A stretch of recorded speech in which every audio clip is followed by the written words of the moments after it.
2, 3. Baik, bismillahirrahmanirrahim. Assalamualaikum warahmatullahi wabarakatuh.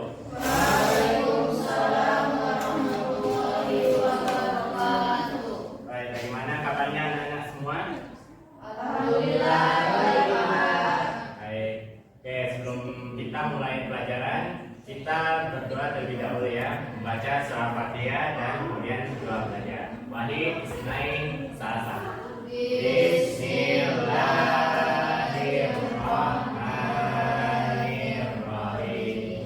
Alhamdulillahirabbil alamin. Ar-Rahmanir-Rahim. Maliki yaumiddin. Iyyaka na'budu wa iyyaka nasta'in. Ihdinas siratal mustaqim. Siratal ladzina an'amta 'alaihim ghairil maghdubi 'alaihim waladdallin. Amin. Raditu billahi rabban wa bil islami dinan wa bi Muhammadin nabiyyan wa rasulah. Rabbi zidni ilman warzuqni fahman. Amin. Baik, Bapak absen dulu ya. Di sini hadir semuanya? Hadir, Pak. Alhamdulillah semuanya hadir. Oke, jadi di sini Bapak akan memberikan materi yaitu tentang puasa wajib dan puasa sunnah. Oke, puasa wajib dan puasa sunnah. Jadi secara istilah itu puasa berarti menahan diri dari sesuatu yang membatalkan puasa dalam jangka waktu tertentu, yaitu dari terbitnya fajar sampai terbenamnya matahari atau menjelang maghrib. Nah, secara bahasa itu puasa berarti menahan diri. Sedangkan secara istilah syariat itu puasa adalah suatu ibadah yang dilakukan dengan menahan diri dari segala hal yang membatalkan puasa sejak terbit fajar sampai terbenam matahari disertai niat karena Allah Subhanahu wa taala. Nah, dalam Islam puasa itu dalam kata saum atau siam adalah menahan diri dari makan, minum dan hal-hal lain yang membatalkan puasa mulai dari terbit fajar hingga terbenam matahari dengan niat beribadah kepada Allah. Nah, sifat-sifat orang yang berpuasa itu ada 5, yaitu sabar, jujur, disiplin, ikhlas, dan juga bertakwa. Nah, di sini dapat dalil. Ini siapa yang bisa bacakan? Silakan.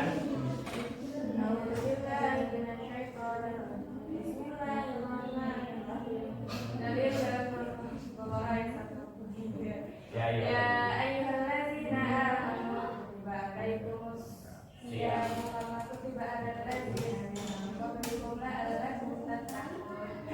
Artinya, wahai orang-orang yang beriman, diwajibkan atas kamu berpuasa sebulan penuh, sebagaimana diwajibkan atas orang-orang sebelum kamu agar kamu bertakwa. Baik, terima kasih. Jadi dari dalam Quran surah Al-Baqarah itu sudah dijelaskan tentang ibadah puasa.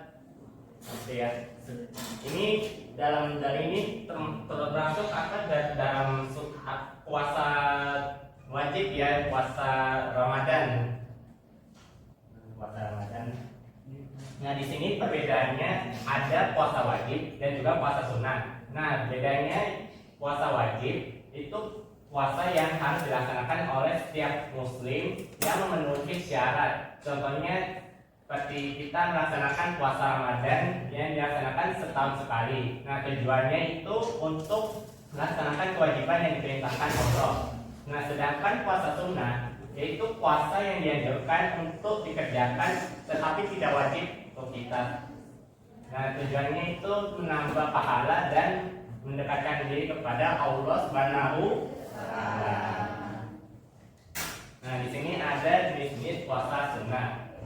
Siapa di sini yang puasa sunnah hari ini, hari Kamis?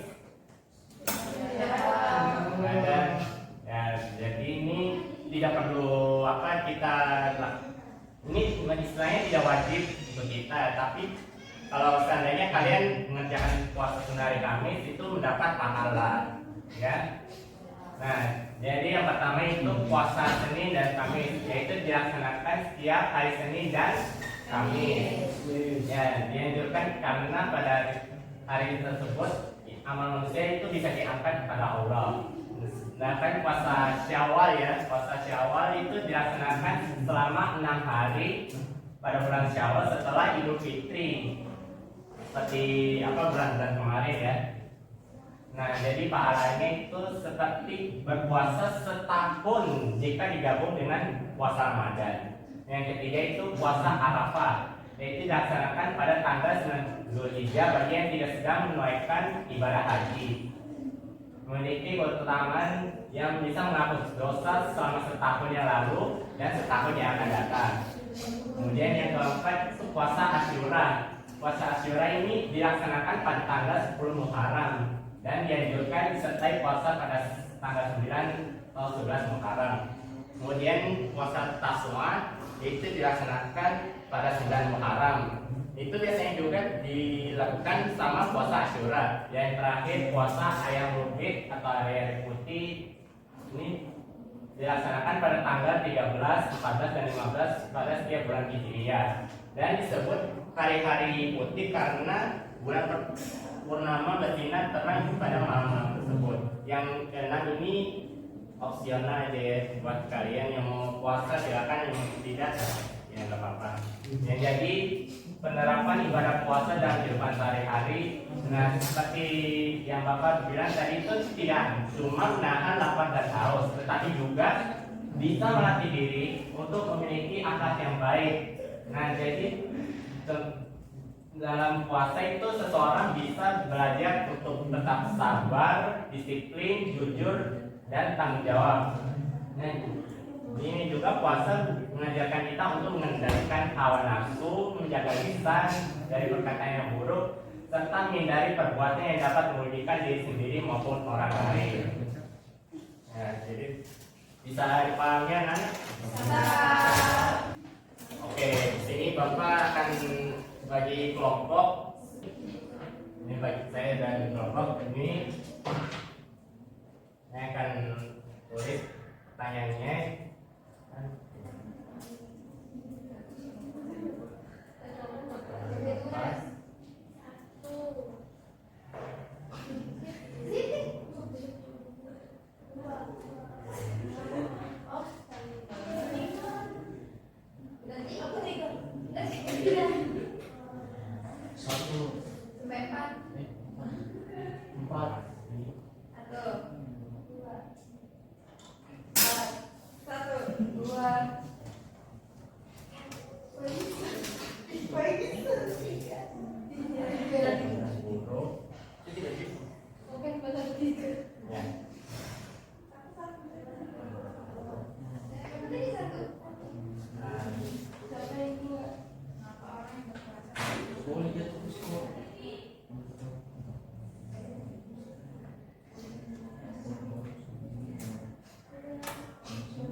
Diskusi misalnya mengapa orang yang berpuasa masih melakukan perbuatan buruk meskipun sudah menjalankan ibadah. Nah, jadi anak-anak bisa buka HP terus kalian cari pertanyaannya di Google. Silakan sesuai kelompok ya. Sesuai kelompok, nanti masing-masing satu orang mewakilkan perwakilan untuk menjelaskan. Ya. Silakan.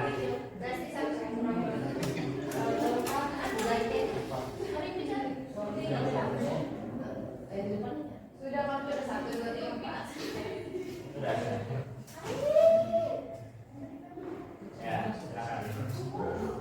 Ya sudah. Lama-lama aja sih. Iya.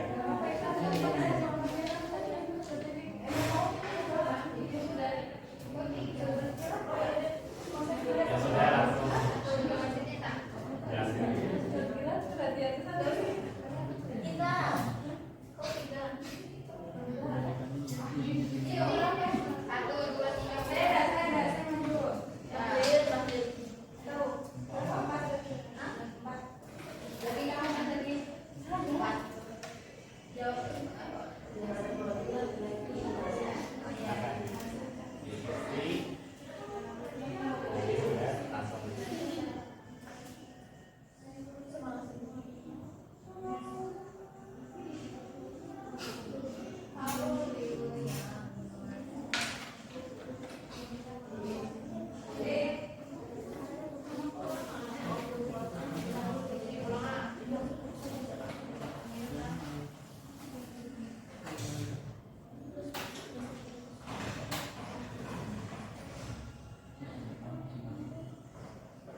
depan apa di sini aja? Di tempat ini.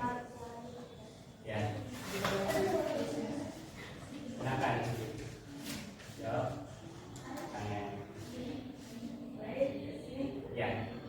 Bismillahirrahmanirrahim. Assalamualaikum warahmatullahi wabarakatuh. Waalaikumsalam warahmatullahi wabarakatuh. Ya baik teman-teman, saya mewakilkan kelompok 3 ingin menjawab mengapa orang yang berpuasa masih melakukan perbuatan buruk meskipun sedang menjalani ibadah puasa. Jadi setelah kita berdiskusi, kita mendapatkan jawaban kenapa orang yang berpuasa masih melakukan perbuatan buruk meskipun sedang menjalankan ibadah, yaitu orang-orang itu belum paham atau mereka itu gagal mengartikan bahwa puasa itu bukan hanya sekedar menahan hawa nafsu dan juga mereka itu masih memahami kalau puasa itu hanya sekedar menahan lapar saja gitu Pak. Jadi hawa nafsunya mereka belum bisa kontrol.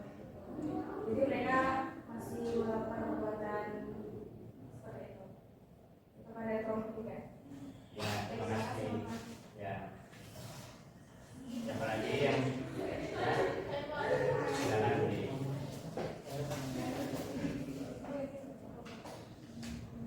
Assalamualaikum warahmatullahi wabarakatuh.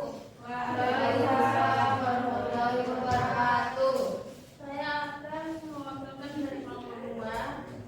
Mengapa orang yang berpuasa masih melakukan perbuatan buruk meskipun sedang menjalankan ibadah? Nah, orang yang berpuasa masih bisa melakukan perbuatan buruk karena belum sepenuhnya memahami dan menerapkan tujuan puasa dalam kehidupan sehari-hari. Mereka mungkin mampu menahan lapar dan haus, tetapi belum mampu mengendalikan emosi, ucapan, dan perilakunya.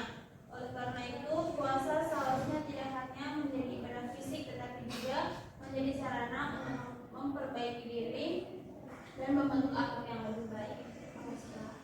Ya. Kemudian kita kelompok 1.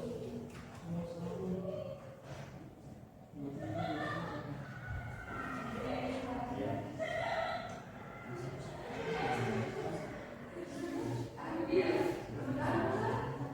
Bisa ya. Salah nggak apa-apa. Jadi salah. Saya dari kelompok 1 akan menjelaskan kenapa orang yang berpuasa masih melakukan perbuatan buruk meskipun sedang menjalankan ibadah. Karena pada bulan puasa katanya semua setan itu dibelenggu, tapi sebenarnya godaan-godaan setan itu nggak cuma selalu dari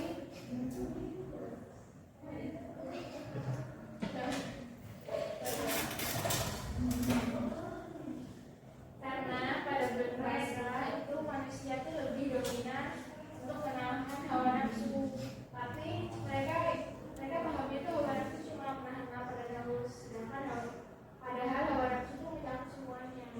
Terus juga banyak lagi godaan-godaan dari golongan setan, yaitu golongan setan dari manusia. Ya.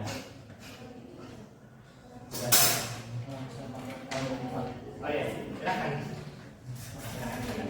Bismillahirrahmanirrahim. Waalaikumsalam. Di hasil diskusi dari beberapa kami mempunyai hasil sebenarnya itu dari kesadaran diri seseorang. Istilahnya di bulan puasa itu sebenarnya setan tidak ada karena dibuang sebisa bulan puasa. Jadi dari situlah itu menentukan keimanan seorang, rendah dan tingginya iman seorang itu. Jadi seperti itu. Ya. Oke. Nah, jadi apa hasil diskusi dari kemarin ini kan bisa disimpulkan bahwa puasa itu kan adalah suatu ibadah yang bisa menahan diri dari makan, minum, dan segala hal yang membatalkannya sejak terbit fajar sampai terbenam matahari dengan niat karena Allah. Nah, jadi puasa itu tidak hanya bertujuan lapar dan haus, tapi juga melatih kesabaran, kejujuran, kedisiplinan, pengendalian diri, serta meningkatkan ketakwaan kepada Allah. melalui puasa seseorang itu bisa belajar untuk tetap bersyukur atas nikmat yang dimiliki dan lebih peduli terhadap sesama. Oleh karena itu, puasa merupakan ibadah yang memiliki manfaat spiritual, moral, dan sosial yang dapat membentuk pribadi yang lebih baik dalam kehidupan sehari-hari. Nah, jadi intinya anak-anak itu bisa menyadari bahwa puasa itu kan ini ya, tidak boleh ada yang melakukan perbuatan buruk. Ya, jadi seperti itu ya. Bisa pahami sampai sini? Oke, untuk penugasan di rumah yaitu tugas proyek video singkat tentang materi puasa, atau kalian bisa buat semacam poster atau infografis. Nanti untuk link classroomnya ini Bapak akan kirim di grup ya. Ya. Oke, sampai sini. Sebelum Bapak mengakhiri pembelajaran pada pagi hari ini, kita sama-sama membaca doa kafaratul majelis. Wahid Isnain Salasa. Bismillahirrahmanirrahim. Subhanakallahumma wa bihamdika asyhadu an la ilaha illa anta astaghfiruka wa atubu ilaik. Mohon maaf apabila ada kekurangan dari Bapak. Wabillahi taufiq wal hidayah. Wassalamualaikum warahmatullahi wabarakatuh.